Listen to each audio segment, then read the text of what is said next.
नमस्कार दोस्तों, स्वागत है आप सभी का हमारे YouTube चैनल देव जीके ट्रिक्स में। दोस्तों, हम लोग यहाँ पर डेली की तरह जीके का टेस्ट लगाएंगे और काफ़ी अच्छे आपके प्रश्न होते हैं। अगर आप नए हैं तो चैनल को सब्सक्राइब कर लीजिए और प्ले लिस्ट के माध्यम से आप सभी वीडियो देख सकते हैं। ये जीके का टेस्ट डेली आपका सुबह 7 बजे आपका आ जाता है, तो 7 बजे आप जीके का टेस्ट लगा सकते हैं और रात 8:30 बजे आपका लाइव टेस्ट लिया जाता है, जो कि आपकी हिंदी का है, तो हिंदी का भी टेस्ट आप लगा सकते हैं। चलिए स्टार्ट करते हैं। यहाँ पर आपसे प्रश्न पूछा गया है कि बॉम्बे, मद्रास और कलकत्ता में उच्च न्यायालयों की स्थापना कब हुई थी। काफ़ी अच्छा प्रश्न है और यहाँ पर आपका सही जवाब क्या हो जाएगा, तो याद रखिएगा कि बॉम्बे, मद्रास और कलकत्ता में उच्च न्यायालय की स्थापना हुई थी। आपका एक भारत परिषद अधिनियम आया था 1861। ऑप्शन आपका यहाँ पर ए सही हो जाएगा। ठीक है, तो 1861 प्रतिनिधि कह सकते हैं शासन की शुरुआत आपकी इस अधिनियम के तहत हुई थी। ठीक है, और यहाँ पर नेक्स्ट क्वेश्चन कि भारत के सर्वोच्च न्यायालय के संबंध में निम्नलिखित में से कौन सा कथन सही है। कौन सा कथन सही है, देखते हैं। पहला पॉइंट, इसका केवल मूल क्षेत्राधिकार है, ये तो पॉइंट आपका गलत है। इसका केवल अपीली क्षेत्राधिकार है, ये पॉइंट आपका गलत है। इसका केवल परामर्श संबंधी क्षेत्राधिकार है, ये भी गलत है। इसका मूल अपीली और परामर्श संबंधी क्षेत्राधिकार है, अर्थात ऑप्शन आपका यहाँ पर डी हो जाएगा कि भारत का जो सर्वोच्च न्यायालय है इसमें आपके सभी प्रकार के आपके क्षेत्राधिकार हैं, मूल अधिकार, अपीली और परामर्श संबंधी सभी आपके यहाँ पर शामिल हैं। डी नंबर आपका हो जाएगा। अगला क्वेश्चन है कि जिस समिति ने लोकतांत्रिक विकेंद्रीकरण और पंचायत राज की सिफारिश की उसका सभापति कौन था। तो यहाँ पर देख सकते हैं पंचायत राज की सिफारिश का जो की थी उसके सभापति कौन थे यहाँ पर, तो आपका जवाब हो जाएगा ऑप्शन राइट यहाँ पर आपका डी नंबर बलवंत राय मेहता। ठीक है, भारत में पंचायती राज शब्द का जो अभिप्राय है वो ग्रामीण स्थानीय सुशासन पद्धति से है। ठीक है, तो इसका जवाब का हो जाएगा डी नंबर बलवंत राय मेहता। ठीक है, और इन्होंने त्रिस्तरीय कह सकते हैं पंचायती राज व्यवस्था की स्थापना का श्रेय इन्हें दिया जाता है। ठीक है, चलिए नेक्स्ट क्वेश्चन दिया है कि निम्नलिखित में से कौन सही सुमेलित नहीं है। सही सुमेलित नहीं है, तो यहाँ पर कह सकते हैं स्वप्रतिरक्षित रोग जो कि आपका दिया है यहाँ पर कि संधिवात संधिशोध, ये तो आपका सही है। अगला है आनुवांशिक रोग दिया है आपका क्षय रोग, तो क्या आनुवांशिक रोग क्षय रोग होता है?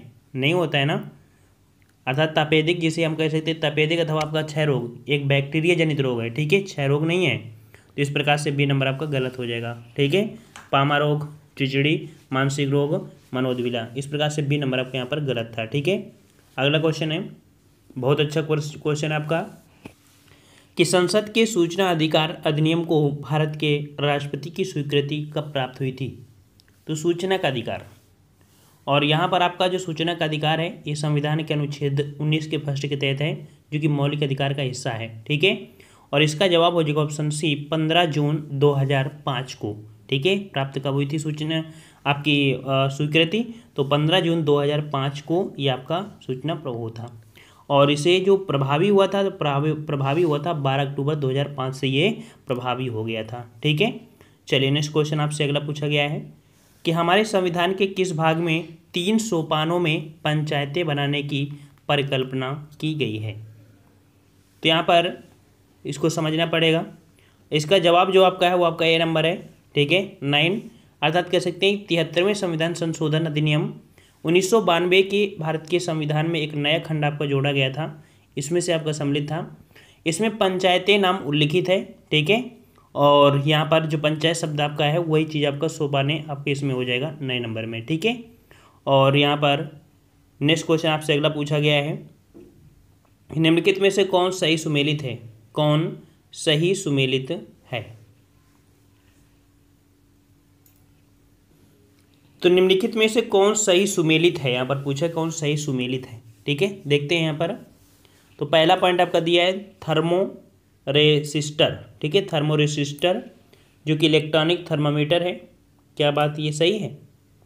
तो जी हाँ, ये बिल्कुल आपका सही है। ठीक है, थर्मोरेसिस्टर एक प्रकार का इलेक्ट्रॉनिक थर्मामीटर होता है जो तापमान के परिवर्तन होने पर अपने प्रतिरोध को परिवर्तित करता है। तो ये नंबर आपके यहाँ पर सही हो गया।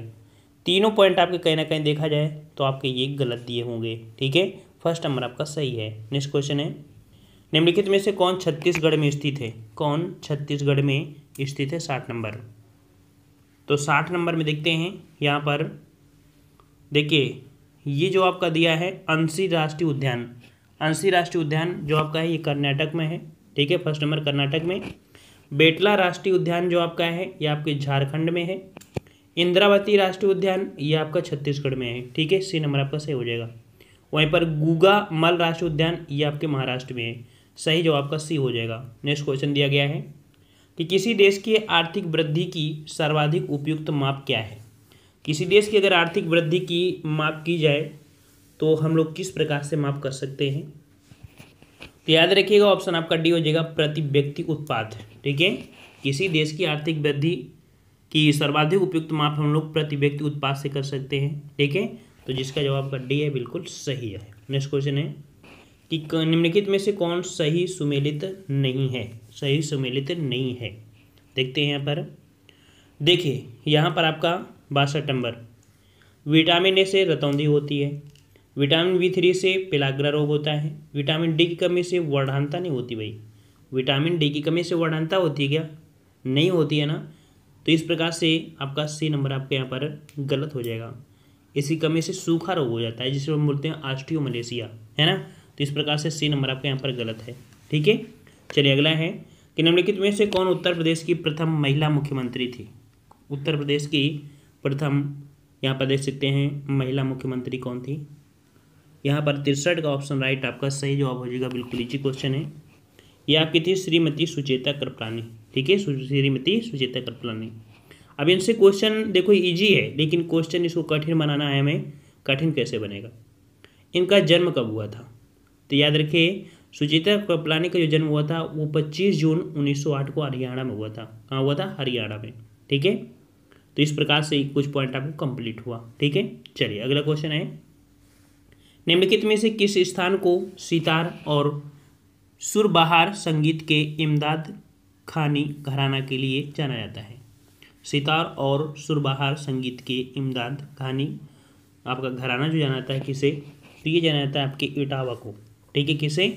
आपकी इटावा को जाना जाता है, ठीक है।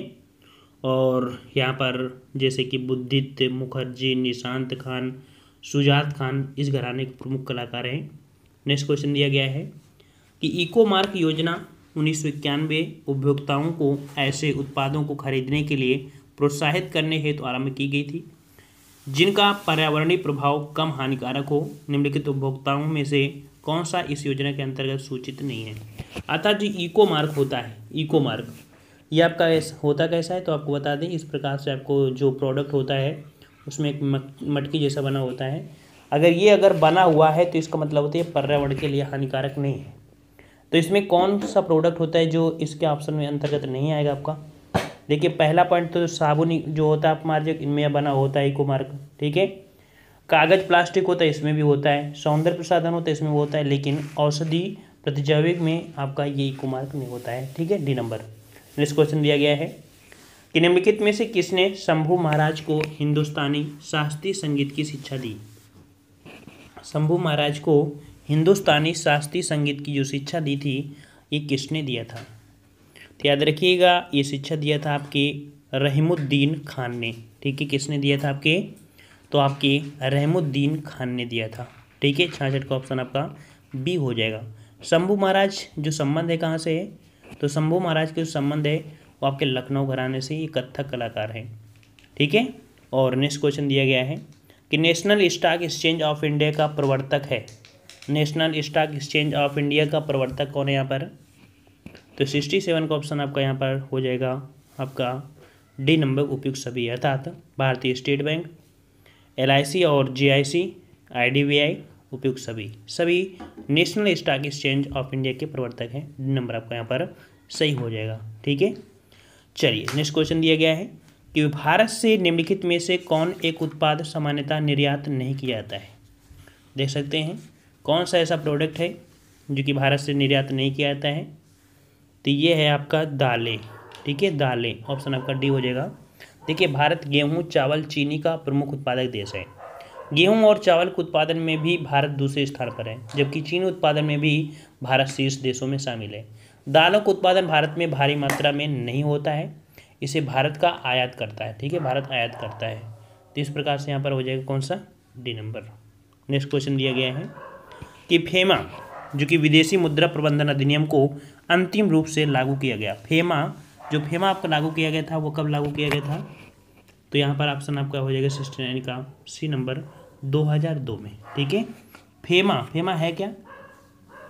तो फेमा याद रखिएगा कि विदेशी व्यापार तथा भुगतान को सुविधाजनक बनाने एवं भारत के विदेशी मुद्रा बाजार में सुव्यवस्थित विकास और उसकी स्थिति का संवर्धन करने के उद्देश्य से एक फेमा अर्थात कह सकते हैं विदेशी मुद्रा प्रबंधन अधिनियम आपका लाया गया था। ठीक है, 1 जून 2000 से आपका फेमा लागू किया गया था। ठीक है, तो यहाँ पर जो आपका जवाब हो जाएगा वैसे आपका 2000 होना चाहिए, 2002 दिया है, 2000 आपका होना चाहिए था यहाँ पर सी नंबर में। ठीक है, चलिए नेक्स्ट क्वेश्चन दिया है कि टेलीविजन के दूरस्थ नियंत्रण के लिए किस प्रकार के विद्युत चुम्बकीय विकिरण का उपयोग किया जाता है?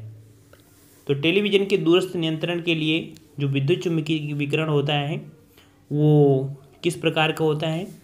तो 70 का ऑप्शन आपका हो जाएगा ए नंबर, औरक्त। ठीक है, कैसे? तो आपके औरक्त चुंबकीय विकिरण का प्रयोग किया जाता है। ठीक है, अच्छा खोज किसने की थी औरक्त की? तो इसकी खोज की थी हर्शेल ने की थी। ठीक है, हर्शेल ने किया था। चलिए नेक्स्ट क्वेश्चन दिया गया है कि पीने के पानी को शुद्ध करने के लिए निम्नलिखित गैसों में से किसे प्रयोग में लाया जाता है? तो पीने के पानी को शुद्ध करने के लिए जो हम लोग प्रयोग करते हैं वो करते हैं आपके क्लोरीन को। ठीक है, ऑप्शन आपका भी हो जाएगा क्लोरीन का प्रयोग करते हैं। ठीक है, नेक्स्ट क्वेश्चन दिया गया है कि भूदान आंदोलन का प्रारंभ सर्वप्रथम किस राज्य में हुआ? भूदान आंदोलन का सर्वप्रथम प्रारंभ हुआ था वो किस राज्य में हुआ था? तो याद रखिए ये आपका हुआ था ऑप्शन ए आपका आंध्र प्रदेश में। कहाँ हुआ था?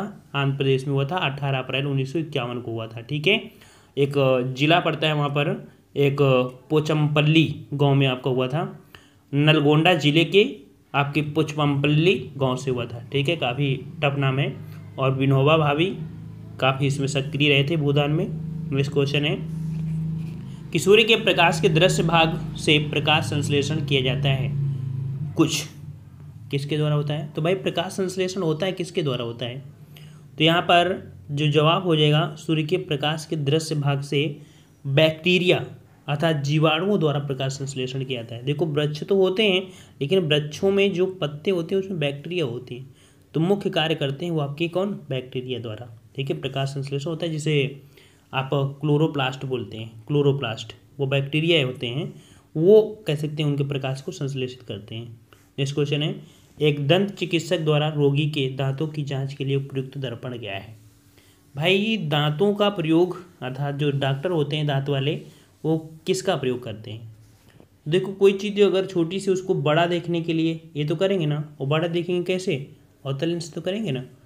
तो इस प्रकार से ए नंबर आपका हो जाएगा। नेक्स्ट क्वेश्चन है कि प्रोटीन की प्रचुरता वाले खाद्य पदार्थों में उपस्थित एमिनो अम्ल टायरोसिन के बारे में निम्नलिखित कथनों में से कौन एक सही नहीं है?